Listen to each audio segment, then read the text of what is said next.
as well, and just wanting to help people kind of break down barriers. And what's interesting, Nick, is there's actually online tests that you can take. One's called Mojo Upgrade, mojoupgrade.com. I remember I heard about this from a sex therapist. Mojoupgrade.com. Two members of a couple can go onto this website independently. They connect through email. So like the website figures out both of your emails. And then it gives you a survey and basically says, of all of these things, what would you like to do? What are you willing to do? What's off limits? And it's interesting because it goes through everything. Like, this is not for the faint of heart. This thing is the most X-rated survey you'll ever see in your life. But what's interesting is once both partners take the test, it then sends the results to each other. But it omits anything you didn't have in common. So that way your secret's safe. Like if one of the things on here was, I want to do rape role play, and the other person they clicked no on that box, it will not reveal to the no person that you said yes. It will only reveal the things in the middle of the Venn. And like that's a pretty safe test. I just imagine getting an email back from the company that just says, get out. Get out. The FBI is on their way to your house. We've reported this. You are not safe. Get out. Get out of the house. But yep, so that is sexual fantasies and how you can talk to your partner about them. So my mom has not yet listened to an episode of Pod Therapy. This will be the one. And I know it will be. This is going to be the one. She's going to be like, oh, I'll listen. Yeah. She's going to call you and go, let's check out episode 29. She's going to go, I got bingo like 5 different ways. My God. I don't want to think about that. All right, we're going to take a quick break. When we come back, we have some listener mail about being successful but feeling inadequate. You're listening to Pod Therapy.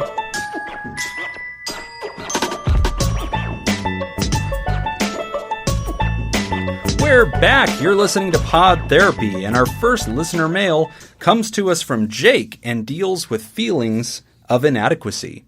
So here's the letter. He titles it, I am successful on paper, but still feel inadequate. Hi, Nick and Jim. I'm a physics PhD student set to graduate in a month. I already have a postdoc position at a university lined up after I graduate. I think by social standards that I can say I'm successful. However, regardless of how much success I have, I feel a deep, visceral inadequacy. I can always pause and take the time to suppress those visceral feelings with rational thinking about how I've earned what I have, but this can be draining. I find myself constantly trying to irrationally reason that none of my success is deserved. It's just luck, or none of my work actually contributes to science. I'd like to be able to look at my work and my position and not feel ashamed of it. It's affecting how I interact with people, and I'm becoming much more reclusive because of these feelings. As I'm typing this, I'm realizing how much of this sounds like imposter syndrome. I'm seeking therapy for this, and I'm seeing a therapist. And that's helping. But I was hoping to hear another perspective on it, and hopefully have it discussed on the show for any other listeners who are experiencing the same thing. Thanks, Jake. Awesome. Great question. Yeah. And PhD in physics. That's wow. Awesome. Yeah, that's super cool. Yeah. 90% of the time, I cannot spell physics. I always get it wrong. Yeah, well, that's a great question. And I would say one of the things that he listed or that he said he felt was the imposter syndrome. So to the listener out there, to kind of explain what that is, it's basically just this idea that you feel like you are not the person that you're pretending to be. Like, I'm not qualified enough to do this one thing, but I feel like I just have to fake it, right? It's that kind of sense. That's pretty normal. So in my job, I've been in this field for 15 years, and I still have this. Right. I was kind of joking to Jim about this the other day, that I had to do a training. I had to teach a webinar, and it was for other therapists, and it was on substance abuse specifically.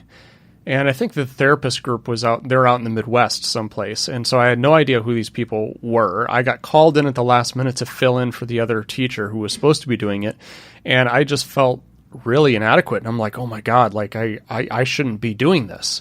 But then, after talking to him for about 5-10 minutes, I felt very comfortable. I was like, no, I do know what I'm doing. Right. Right. And it's a very common thing. And I think you just kind of have to continue to throw yourself into it and just, develop some self-confidence and being able to speak to what you know. And you're not going to know everything. I mean, that's the other thing too. You're just wrapping up your PhD, right? So you're just kind of getting into the field. I get the sense that especially the younger generations have this idea that the most important thing for them is to feel like they are making an impact in their discipline. You know, to feel like you are contributing to moving society forward with whatever skill set you have. And that idea that I think sometimes it gets misconstrued that you think you're going to have an impact right away. You know, I've been doing this for 8 months.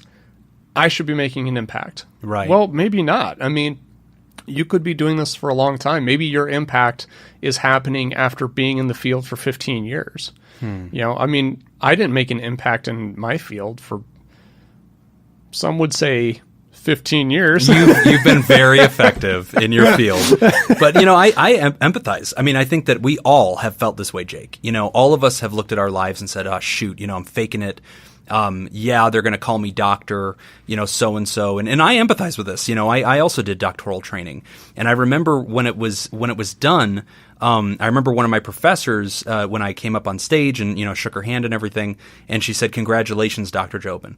And it was like this weird, like I wanted to look over my shoulder thing and go, who the hell are you talking to? Like, and it took some getting used to of people even saying that. And, you know, I immediately remember that imposter syndrome of like, everybody's going to figure out that I have no clue what I'm talking about, that, you know, that I don't measure up to what this word sounds like or to other things.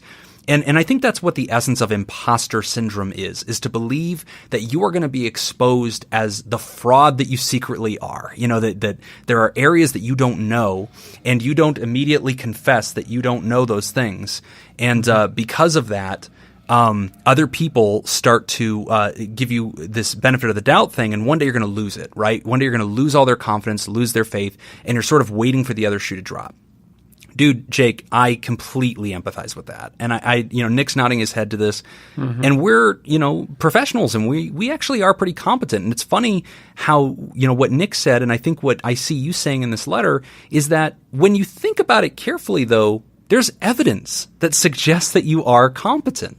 There is training that you couldn't fake, you know, degrees that you couldn't fake, you know, the evidence of this postdoc position that you cannot fake. And you have to go through, as you're doing, and remind yourself of the evidence of your craft. You know, what Nick was talking about, how he goes into this webinar, he's training other therapists, and, you know, he walks in thinking, shoot, what can I teach these guys? These are all professionals like me. You know, some of them are older than me. They're going to know more than me. But then as you interact with them, you realize, no, I'm pretty competent at this. You know, I actually know what I'm doing. And I think you have to kind of list those things to yourself. You have to go back and almost in a mental listing kind of way, as I see him doing in this rationality way, I want you to examine the evidence for your feeling. Put the thought on trial. I feel inadequate. Is that feeling a fact? Because inadequacy is a yes or no question. We can figure it out. Like, if my plumber shows up and can't fix the thing, he was inadequate for that job, right? He is not competent to accomplish the job. So what's interesting about imposter syndrome is it can often be exposed as true or false, and it also has gradients, right? Like, a lot of times you don't know that yet. I have never stepped into a job where I had 100% of the knowledge that I needed to do that job. I had to learn on the fly. And that's part of what makes me a competent professional, is that intellectual curiosity, that adaptability. And I think that's what makes you, you know, as a PhD person, somebody that's graduating in physics, nobody expects, Jake, that by the time you collect your PhD for physics, you now know physics. Like, you figured it all out. You know, as a highly educated person, one of the things that you probably know is how little you know. Yeah, that's always the thing that I appreciate most about scientists, is that scientists are willing to say, I don't know. And there's a bit of humility behind that, and just being able to say, like, look, I don't have the answer to that. I'm still exploring this myself. Right. That's one of the best qualities of being a scientist. And, you know, here's the great paradox of confidence. I want everybody to listen to what I'm about to say, because this expands beyond Jake. The great paradox of confidence is that the least qualified are usually the most competent. And the most qualified are usually pensive and contemplative and thoughtful because they have a depth of understanding that usually reveals what they don't know. And they usually don't feel comfortable making assertions or acting on bravado. And I know for me, in my career, when I've worked in corporate settings, it's sometimes been really discouraging because, I actually am competent on some things. I actually know what I'm talking about. And then some other fool will walk around and brazenly announce things with 100%, loudness and smugness like they know this. If I say it louder, I'm more correct. Yeah. And it's frustrating because I often don't contradict them. I don't debate them because I have the quiet certitude of knowing that I'm right and almost pitying them. But when the audience, the third person, sees us both, they often side with the confident person, right? Because that person seems brazen, like they've got it, and I'm not necessarily refuting them. And so they often don't realize that actually the quieter person is usually the competent one. So I would argue this, Jake, that feeling of insecurity, that feeling of imposterness, that actually, to me, assures me that you are qualified. It assures me that you are competent. One of the things that I look for when I interview other therapists or when I'm working with other professionals is I do want to see that they're confident, right? I do want to see that they're not second-guessing everything and that they do feel self-secure. They know who they are, right? I want them to be self-assured. But I also assess for bravado. I remember, Nick, one time I interviewed a therapist, a young therapist. She was an up-and-comer, and she wanted to join the team, and I liked her a lot. I thought she was really neat. And I remember telling her, well, hey, you're new to this career. So like if I don't go with you, I don't want you to take that as a mark against you. It could just be that I hired somebody that's got more experience, but I want to encourage you and tell you how much I think of you. I think you're a really great up and comer.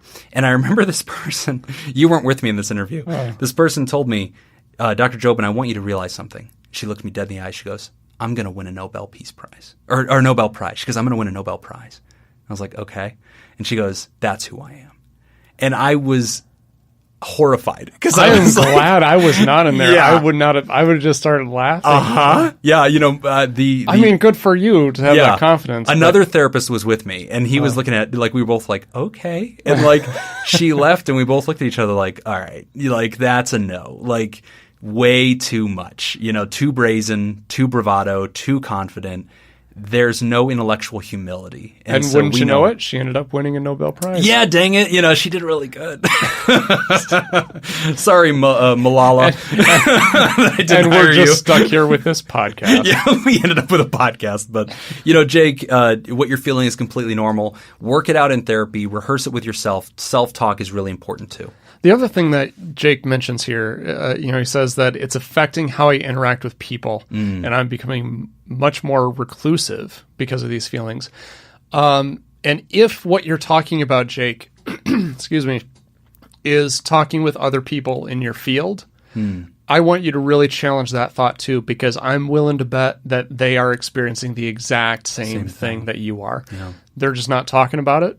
Or they're, with the bravado, they're stuffing it down. Yeah. But I guarantee you anybody has at least some feelings of insecurity and a lack of self-assurance. And, find somebody in your life who you can tell that to. But let me give you some real advice, okay? Real talk. Because as therapists, we're always like, no, be honest, be authentic, be genuine. No, don't do that to everybody, right? I don't want you to bare your soul to everybody. To my competitors in my field, I reveal brazen confidence. If anything, I personally choose to err on the side of narcissism. And that has boded well for me because I have the credentials, but they also go, geez, Jim, if Jim doesn't know the answer, you wouldn't know it. Like, he seems like he's got it. But to a very select small group of people, they get to see my insecurity. They get to know that I don't feel like I'm always up to the task, or I feel like a fake sometimes, or I feel like I was just, hoping for the best. And those people have earned my trust. That's a safe place for me. And it sounds like you have a therapist that you can talk to. Find that outlet, because that's really important, because that person is a good sounding board to remind you who you truly are. But then also be brave. Be brave. Don't cower. Stand up to it. And I know this is a statement that a lot of people don't like, but I agree with it. Fake it till you make it. Stand strong, and sometimes you have to wear the crown before you feel like the king. Put it on, stand strong, and see yourself through the eyes of those who admire you. Yeah, definitely. I agree. That's some good advice. Let us know, Jake. Write back and keep us posted on this. And when you start a physics podcast, let us know, because I have so many questions. I love Star Talk. I do too. But you got off topic. Like now you interview celebrities and like I want to talk about science stuff. So start it up, Jake. We're with you, dude. We'll promote your podcast. Okay, we're going to take a quick break. When we come back, we will hear from a listener having challenges with acceptance.